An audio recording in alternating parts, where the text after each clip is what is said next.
दोस्तों एक कहानी सुनाता हूँ आपको। एक बार एक हंस और हंसनी थे, वो कहीं जाने लग रहे थे अपनी रोज़ी-रोटी की तलाश में। तो काफ़ी लंबी दूरी जब उन्होंने तय कर ली और अंधेरा होने लगा तो उन्होंने रेस्ट करने की सोची। तो वो एक के पेड़ के ऊपर बैठ गए। तो जैसे वो पेड़ पे बैठे और अंधेरा हुआ, तो उन्होंने देखा कि वो जो एरिया था ना वो काफ़ी उजाड़ एरिया था और एक जगह-जगह पशु मरे पड़े हुए थे, कोई फसल नहीं थी, कोई विकास के लक्षण नहीं थे, पेड़ों के ऊपर हरियाली नहीं थी। और ये मतलब एक तरह से सुनसान और मतलब भयानक मंज़र था उस एरिया का। तो उस हंसनी ने कहा कि देखो कितना भयानक मंज़र है यहाँ पर और कितना वो एरिया सुनसान एरिया है, पशु मरे पड़े हैं, गंदगी के ढेर लगे हैं, हर तरफ बदबू ही बदबू है और ये लोग कैसे रहते होंगे? और इन लोगों की कैसी सोच है कि इस एरिया को इन्होंने कैसे बना दिया और पेड़ों के ऊपर रात को उल्लू बोलने लग रहे हैं। तो ये कैसी जगह रुक गए हम? तो उस हंस ने कहा कि यहाँ के जो लोग हैं ना, वो उनकी सोच ही ऐसी है कि वो अपने एरिया का ना विकास कर पा रहे, ना साफ-सफाई से लेना-देना, ना अपने एरिया के वो उन्नति से मतलब ना और कोई मतलब नहीं है। तो यहाँ के लोगों की सोच ही ऐसी है। ठीक है, कोई बात नहीं। वो चुप हो गए और उन्होंने सोचा कि रात बितानी है किसी तरह, कोई बात नहीं, थोड़ा जल्दी चल पड़ेंगे। उसी पेड़ के ऊपर एक उल्लू बैठा हुआ था, वो उनकी बात सुनने लग रहा था।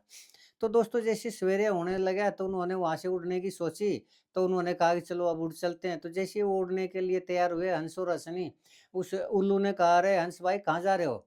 तो बोला, "जी हमने तो रात बिताई थी, अपने अगले ठिकाने पे जा रहे हैं जहाँ हमने जाना था।" बोला, "ठीक है जाना था तुम जाओ लेकिन मेरी पत्नी को तो वापस दे जाओ।" तो हंस बड़ा हैरान हुआ, बोला, "कौन-सी पत्नी?" बोला, "ये तुम्हारे साथ है।" बोला, "ये तो हंसनी है, ये मेरी पत्नी।" बोला, "हाँ, हंसनी है, लेकिन ये तेरी थोड़ी, ये तो मेरी पत्नी है और इसको यहाँ छोड़ जाओ चुपचाप।" बोले, "ये ऐसे कैसे क कह सकते हो? हंसनी तो हमेशा ही हंस के साथ होती है और हंस की पत्नी होती है।" बोला, "होती होगी, लेकिन आज ये मेरी पत्नी है। इसको यहाँ पर छोड़ जा, चुपचाप चला जा, नहीं तो अभी और उल्लुओं को बुलाता हूँ और अभी तेरे को चीर-फाड़ देंगे और अभी तेरे टुकड़े-टुकड़े कर देंगे।" हंस अकेला था, अनजान एरिया था, वो डर गया। तो फिर भी उसने अब पत्नी का मामला था तो पत्नी को छोड़े कैसे? तो उसने कहा कि तुम मेरे साथ अन्याय कर रहे हो, मैं यहाँ के जो प्रतिनिधि हैं, यहाँ के जो पंचायती हैं, मैं पंचायतियों को बुलाऊँगा, यहाँ के जो नेता हैं, नेताओं को बुलाऊँगा, मैं पुलिस के पास जाऊँगा, पुलिस वालों को बुलाऊँगा। बोला ठीक है, उन्होंने कहा ठीक है, बुला ले किसी को लेकिन ये पत्नी मेरी है, ये तुम्हें इस छोड़ के जाना पड़ेगा इसको। वो गया वहाँ के जो प्रतिनिधि हुआ करते, जो नेता हुआ करते जो पंचायती लोग जिनको ये कहते हैं कि ये पंचायती हैं, उन पंचायतियों के पास गए, पुलिस के पास गया, तो वो सारे आ गए वहाँ पर उस हंस के बुलाने से, रिक्वेस्ट करने से। तो उसने कहा कि देखो जी, हम रात को यहाँ रुके थे और मैं अब चलने लगा तो ये मेरी हंसनी है और आपको ही पता है कि हंसनी तो हमेशा हंस के साथ ही होती है और ये उल्लू है, ये कह रहा है कि ये मेरी पत्नी है। तो उन प्रतिनिधियों ने, पंचायतियों ने कहा, "हाँ जी, उल्लू जी बताइए।" बोला, "जी मेरी पत्नी है ये।" बोले, "कैसे?" अगर रात को ये मेरे पेड़ पर रुके थे इसलिए मेरी पत्नी होगी। अब ये थोड़ी है कि रात को ये रुक के ना इसको ले जाएगा, अब तो ये मेरी पत्नी होगी जी, हंस जाओ यहाँ से। अब मैं ये और ये मेरी पत्नी है और मैं इसको दूँगा नहीं। अब उस हंस ने बड़ी कातर दृष्टि से उन पंचायतियों की तरफ देखा। तो पंचायतियों ने कहा कि ठीक है हम फैसला करते हैं। तो पंचायती एक वो उसके बारे में लगे डिस्कस करने और उन्होंने सोचा आपस में एक-दूसरे से बातचीत की कि ये जो हंस है ये आज पहली बार आया है और ये आगे कभी आएगा भी नहीं। जबकि ये जो उल्लू है ना ये तो हमारे एरिया का तो है, हमारे यहाँ तो रहता है। अब हमारे क्षेत्र का उल्लू है, हमारा जानवर है तो कल को हमें इससे ज़रूरत पड़ सकती है, इसको हमारे से ज़रूरत पड़ सकती है और ना भी ज़रूरत पड़े तो ये एरिया का तो हमारे का है। हंस से हमें क्या लेना-देना, क्या मिलेगा? उल्लू से तो कल को हमारे को कोई काम भी पड़ सकता है। तो इसको हंस को भगा देते हैं और ये जो पत्नी है, ये उल्लू की पत्नी हम दे देते हैं उल्लू को। ठीक है जी, उन्होंने फैसला कर लिया, सर्वसम्मति से फैसला कर लिया। तो उन्होंने हंस को कहा कि देख भाई हंस, ये जो हंसनी है ना, ये उल्लू की पत्नी है और ये बिल्कुल ठीक कह रहा है। भाई रात को इसके पेड़ पर रुके तुम, तो पत्नी तो इसकी हो ही गई। अब तुम्हारा इसके ऊपर कोई अधिकार नहीं है, तुम चले जाओ यहाँ से, नहीं तो तेरे को हम मार देंगे और ये जब पत्नी है, ये पत्नी होगी अब हमारे उल्लू की। ठीक है जी, क्या करता हंस? हंस बेचारा रोने-पीटने लगा लेकिन किसी ने उसकी सुनी नहीं। क्यों? क्योंकि पंचायत का हुक्म था, पंचायतियों का हुक्म था, साथ में पुलिस बैठी हुई थी। क्या करता? चलो वो उड़ने लगा। हंस ने रोता-पीटता उसने उड़ने की शुरुआत की तो उस उल्लू ने पीछे से आवाज़ दी, कह रहे हंस रुक जा भाई, ये हंसनी है, ये तेरी पत्नी है और तू इसको ले जा अपने साथ। तो वो बड़ा हैरान हुआ हंस, उसने कहा कि ऐसे कैसे, अब क्या हुआ? बोला, रात को तुम क्या कह रहे थे कि ये एरिया इसलिए उजाड़ है कि यहाँ के लोगों की सोच ऐसी है और लोग यहाँ का भला नहीं चाहते, लोग यहाँ के प्रोग्रेस नहीं करना चाहते, अपने एरिया से कोई मतलब नहीं है। तो नहीं, यहाँ के लोग ये अपने एरिया का विकास नहीं चाहते, ये एरिया इसलिए उजाड़ नहीं है कि लोग यहाँ उजाड़ करना चाह रहे हैं या इस एरिया को विकास नहीं करे। ये एरिया वीरान, सुनसान और उजाड़ इसलिए हैं कि यहाँ के जो पंचायती है ना, वो पक्षपाती हैं। यहाँ के पंचायती स्वार्थी हैं, यहाँ के पंचायतियों को न्याय करने से मतलब नहीं है। यहाँ के पंचायतियों को इस एरिया के प्रोग्रेस से, इस एरिया के विकास से कोई लेना-देना नहीं है। यहाँ के पंचायतियों को ये जो लोग रहते हैं, इनके बच्चों के भविष्य से कोई मतलब नहीं है किसी भी तरह का। ये तो बस अपने पक्ष के वालों को देखते हैं और उसी के उसमें फैसला कर लेते हैं, और जब भी जहाँ भी ऐसे पंचायती होंगे, उस एरिया का विनाश, उन लोगों का विनाश होगा ही होगा। मैं सिर्फ तेरे को ये समझाना चाह रहा था, अब ये तेरी पत्नी, तू उसको ले जाओ। तो दोस्तों, ये कहानी थी, लेकिन ये कहानी मैंने क्यों सुनाई, ये मैं आपसे पूछना चाहता हूँ, और तब तक मैं ये बताऊँगा कहानी मैंने आपको क्यों सुनाई। बस मैं अभी गया दोस्तों और अभी आया, तब तक आपसे निवेदन है कि आप मेरे इस चैनल को प्लीज़ सब्सक्राइब ज़रूर करें। बस अभी गया और अभी आया, 5 सेकंड में।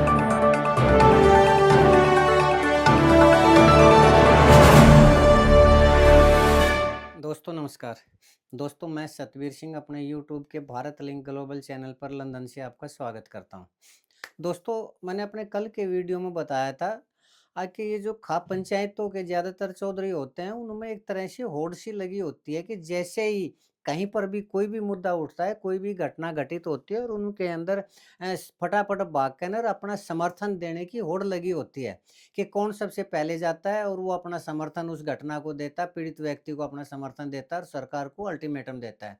और फिर जब एक खाप आ जाती है, तो उसको देखा-देखी दूसरे लोग भी भागे हुए आते हैं और वो भी अपना समर्थन उसको देते हैं, और सरकार से टकराने के बड़े-बड़े वादे करके न, और 1-2 दिन धरना प्रदर्शन पर बैठते हैं और उसके बाद चले जाते हैं। जबकि उस मामले का क्या पटाक्षेप होता है, क्या अंजाम होता है, उस चीज़ से उनको कोई मतलब नहीं है, और उसको न्याय मिला या नहीं मिला, इससे भी उनको मतलब नहीं है। उनको मतलब है बस एक बार समर्थन देना, मीडिया में उनके चर्चे होना, और उसके बाद अगली किसी घटना को समर्थन देने का इंतज़ार करना।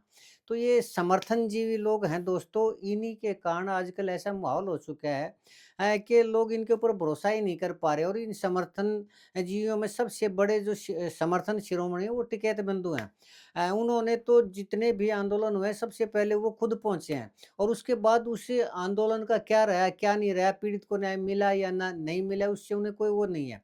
अब कई मैं आपको उदाहरण देता हूँ, ये पहलवानों का विनेश फोगाट वाला मामला था। अब सबसे पहले वो दौड़े-दौड़े आए, उसके बाद आज तक उन लड़कियों के यौन शोषण का उनको न्याय मिला या नहीं मिला, उसके बाद सरकार से कोई माँग की या नहीं किया, उससे कोई वो नहीं है।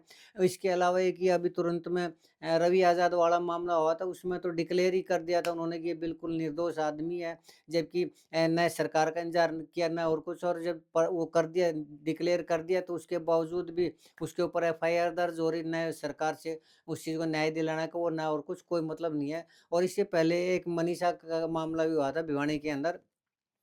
जैसे ही वो भिवानी के अंदर मामला हुआ, जितने भी खाप प्रतिनिधि थे वहाँ पर भागे आए और उन्होंने रोड जाम कर दिया और धरना प्रदर्शन, और सरकार को अल्टीमेटम दे के ना, पुलिस को चेतावनी दे के ना, ऐसा माहौल बना दिया कि एक बार तो सरकार को भी सोचने को मजबूर होना पड़ा और उस केस को करना पड़ा सीबीआई के सुपुर्द। उसके बाद अब उसको न्याय मिला या नहीं मिला, वो उसने आत्महत्या की थी या उसका मर्डर हुआ था, क्या हुआ था, उसके बाद आजकल कोई इस मामले में किसी ने भी कोई भी आवाज़ नहीं उठाई। अब एक बार जब मैंने 1-2 बार वीडियो बनाई इसके ऊपर तो फिर खाप प्रतिनिधियों ने उल्टा मेरे को भी भला-बुरा सुनाया, धमकी दी, और ये पूछा कि सरकार का आदमी है और हम सरकार से डरने वाले नहीं हैं, और हम दिवाली से अगले दिन ही धरने के ऊपर बैठ जाएँगे और मनीषा के हत्यारों को और मनीषा के पिताजी को न्याय दिलवाएँगे। उस दिवाली को गए हुए भी दोस्तों 3-4 महीने हो चुके हैं, और अब तक न तो वहाँ कोई धरना प्रदर्शन हुआ है, न किसी खाप वाले ने न्याय की माँग की है, ना और कुछ। बस उनका ये एक बार ये है कि एक बार समर्थन दे दिया, उसके बाद अगली जगह देखो कहाँ समर्थन देना है। तो ये आजकल के खापों की असलियत है। अब इसमें दोस्तों एक सवाल ये होता है कि आखिर ऐसा हो क्यों रहा है कि खापे कहीं पर भी किसी भी पीड़ित व्यक्ति को न्याय नहीं दिला पाती है। 1-2 छोटे-मोटे मामलों में अगर उन्होंने कोई फैसला कर दिया, तो वो भी अगले दिन माने या नहीं माने, ये उसके ऊपर डिपेंड है, खापों के ऊपर वो डिपेंड नहीं रहा है। तो अब ये है कि आखिर ऐसी स्थिति क्यों हो चुकी है?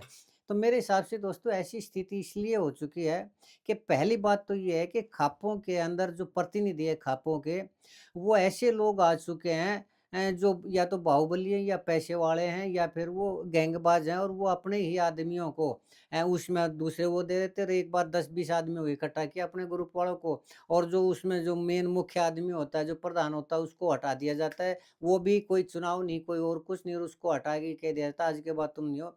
और जो इज़्ज़तदार आदमी है, शर्मसार आदमी वो पीछे हट भी जाता है। क्यों? क्योंकि इज़्ज़तदार आदमी हमेशा इस तरह के आदमियों से बचने की कोशिश करता है और फिर वो जो आदमी है वो खापों के ऊपर अपना अधिकार कर लेते हैं और उसके बाद सरकार से ये दिखा के कि हम इस खाप के प्रतिनिधि हैं, हम ये हैं, हम वो हैं, सरकार से किसी तरह की सौदेबाजी या सेटिंग या इस तरह का कर लेते हैं। ये आजकल ज़्यादातर खाप पंचायतों का चला हुआ है दोस्तों। तो इसमें लेकिन मेन बात ये है कि इसमें जो मेन मुद्दे हैं ना उसके ऊपर किसी भी खाप प्रतिनिधि ने या किसी खाप ने आज तक कोई भी आवाज़ नहीं उठाई है। जबकि पुलिस से टकराने का या पुलिस का कोई मामला होता है या ये तो उसमें वो भागे हुए आता है जबकि मेन मुद्दे जो कि समाज को सुधारने के लिए जिनको समाज को ज़रूरत है जिन मुद्दों पे आवाज़ उठाने की उसके ऊपर कोई भी आवाज़ नहीं उठाता। इसकी वजह ये है कि जो मेन समाज के सम्मानित व्यक्ति हैं वो पीछे हट चुके हैं और जो दूसरी तरह के आदमी हैं वो सरकार के साथ मिलके ना और उनको पब्लिक से कोई मतलब नहीं, मेन मुद्दों से कोई मतलब नहीं और बस वो एक बार अपना मीडिया में नाम छपवाते हैं और उसके बाद वो गायब हो जाते हैं। अब मेन मुद्दों की बात अगर जहाँ तक करें दोस्तों तो मैं बार-बार ये वीडियो बनाता रहा हूँ, बार-बार ये मुद्दे उठाता रहा हूँ कि खाप प्रतिनिधियों को इन मुद्दों के ऊपर आवाज़ उठानी चाहिए और ये 3 मुद्दे जो मैं बार-बार कहता हूँ, ये 3 मुद्दे मैं अभी बताता हूँ दोस्तों। इसमें सबसे पहला मुद्दा है एक गाँव और एक गोत्र में शादी को होने से रोकना, ये एक मुद्दा है। दूसरा फिर ये है कि आज क्राइम की जो इतनी बढ़ती हुई स्थिति है, उस क्राइम के मामले में कोई भी खाप प्रतिनिधि, खाप का प्रधान या खाप पंचायत है उसमें आवाज़ नहीं उठा रही। और तीसरा जो सबसे बड़ा मुद्दा कहिए या इसके क्राइम से जुड़ा हुआ मुद्दा कहिए वो है नाबालिग की उम्र का। क्यों? क्योंकि एक नाबालिग है वो ज़्यादा अपराध करता है जो बालिग अपराध करते हैं उससे लेकिन नाबालिग उम्र के हिसाब से नाबालिग की उसमें करके ना उसको बचा लिया जाता है, उसको मामूली सी सज़ा दी जाती है जबकि देखा जाए तो अपराध सबसे ज़्यादा नाबालिग करता है। तो इन मुद्दों के ऊपर आज तक कोई भी खाप ऐसी नहीं है जिसने कभी आवाज़ उठाई हो। अगर हम बात करें दोस्तों एक गाँव एक गोत्र की तो मैंने बार-बार कहा है कि ये हमारे समाज का सबसे बड़ा मुद्दा है और इतना खतरनाक मुद्दा है कि आने वाले टाइम में इस मुद्दे के कारण हमारे समाज को बहुत ही शर्मसार होना पड़ेगा और वो शर्मसार होने लग रहा है समाज। और लोग इस मुद्दे पर जो खापों के चौधरी है वो इसलिए चुप हैं कि कोर्ट इस चीज़ को हमारे को सज़ा दे देगा, हम आवाज़ नहीं उठा सकते, कानून के खिलाफ है। जबकि मैंने कई बार कहा है कि कोई भी कानून है वो समाज के लिए बनता है, समाज कभी भी कानून के लिए नहीं बनता है। और अगर समाज चाहेगा तो कानून बदल सकता है। कोर्ट सिर्फ उस कानून को एग्ज़ीक्यूट करने की पावर रखता है, कोर्ट कभी कानून बनाने की पावर नहीं रखता, कानून बनते हैं संसद में और संसद में जो लोकसभा के सदस्य हैं, वो चुने जाते हैं लोगों के वोट के द्वारा। तो अगर ये खाप प्रतिनिधि सांसदों के ऊपर दबाव डालें, तो उस चीज़ का मेरा ये मानना है कि 200% कानून बन सकता है कि एक गाँव में, एक गोत्र के अंदर मैरिज नहीं होनी चाहिए। और इसका जो मैं बार-बार दुष्प्रभाव बता रहा हूँ, वो दुष्प्रभाव शुरू हो चुका है। वो प्रभाव ये है कि अगर आज हम एक गाँव में, एक गोत्र में मैरिज नहीं रोकेंगे बच्चों की आपस में, तो कल को वो एक परिवार में मैरिज करेंगे, फिर चाचा-ताऊ में मैरिज करेंगे और उससे अगली बार वो सगे बहन-भाई आपस में मैरिज करेंगे और आपस में उसी घर के अंदर बच्चे पैदा करेंगे और ये स्थिति मैंने जितनी बार कही है दोस्तों, वो स्थिति आज सुनाता हूँ मैं आपको, वो हो चुकी स्थिति। पहले तो वो बता मैं ये आपको ये बताऊँगा ये कहाँ हुई है। ये खबर है दोस्तों कैथल की। कैथल में आप कल्पना करिए कि एक बहन-भाई ने आपस में बच्चा पैदा किया है, तो उनकी उम्र कितनी होगी? उम्र है दोस्तों उस लड़की की उम्र है 8 साल की उम्र है और वो 8 साल की 8 या 9 साल की उम्र है और 9 साल की उम्र में वो लड़की 7 महीने की प्रेग्नेंट है और उसको प्रेग्नेंट करने वाला कोई और नहीं उसका सगा भाई है।